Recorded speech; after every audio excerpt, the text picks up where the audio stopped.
Hello, chess friends. So we are back with the move of the day, and today we are going to focus on the game of Jan Nepomniachtchi. He's the candidate, and he deserves to be.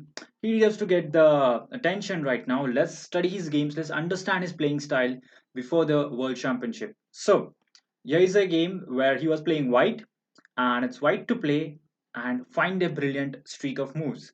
So pause the video and try to find not only the first move. The first move is rather obvious, but the continuation is simply brilliant. So white to play and win the game. Alright, so I hope you guys come up with the correct move. Here is a typical Greek gift, although it's not so typical. The first move is obviously bishop takes h7. Not too difficult to see this move, not too difficult to calculate. But what happens if he takes this bishop? This is exactly what happened. Now, would you really want to capture the bishop on g5? This is actually a mistake because black can simply reply with queen takes g5, and this bishop is safe. If you throw in a check with queen d3, the king just steps back, and it is black who is a completely who has complete piece up and will win the game. So this is definitely not what white wants. So what was the idea? Did we make a mistake sacrificing the bishop? No, in fact, there's a beautiful idea that Nepomniachtchi found here, and it was really wonderful. So white here, rather than taking the bishop on g5 immediately, he awakened the beast on h1, the rook that was sitting there directly against the king. Here, white plays h4. Now there is a very interesting idea behind this. Let me give you an example. Let's assume he plays a very bad move, knight to c6, a definite blunder. Now we get to demonstrate the point very clearly. White can now finally capture on g5, because this time queen takes g5 is not going to work, because we take on g5.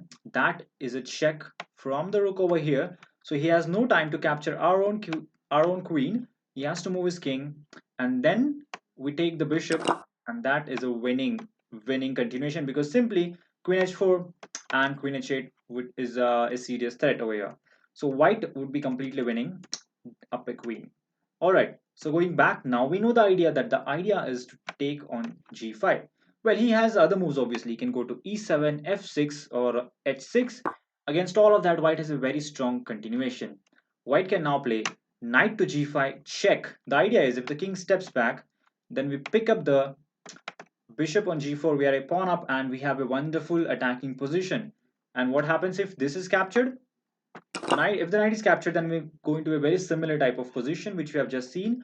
H takes g5, check from the rook. The king has to move.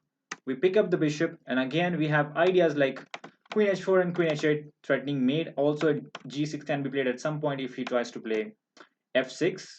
So that is clearly dangerous.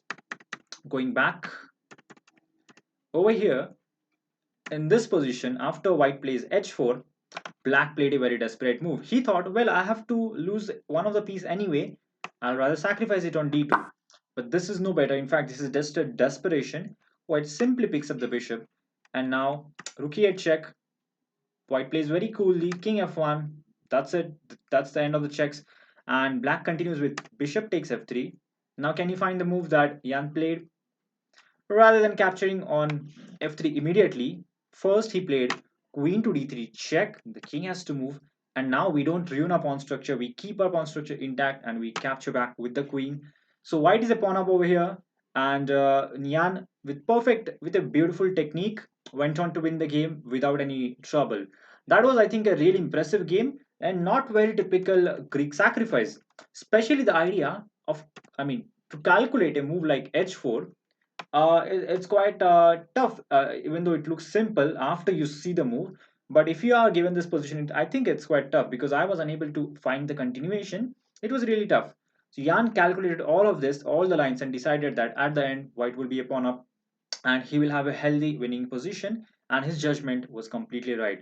So Magnus, although he's the clear favorite, even I think that Magnus might have better chances, but I think he has to look out for it. He has to give his best, because anything can happen. Jan is a tough nut to crack. I think he has a great resistance, and he won't go down so easily. He will put up a fight. So let's keep looking at his games, and let's see what we can learn from it. Thank you for watching, and do subscribe to my YouTube channel. More videos are on the way. Until next time.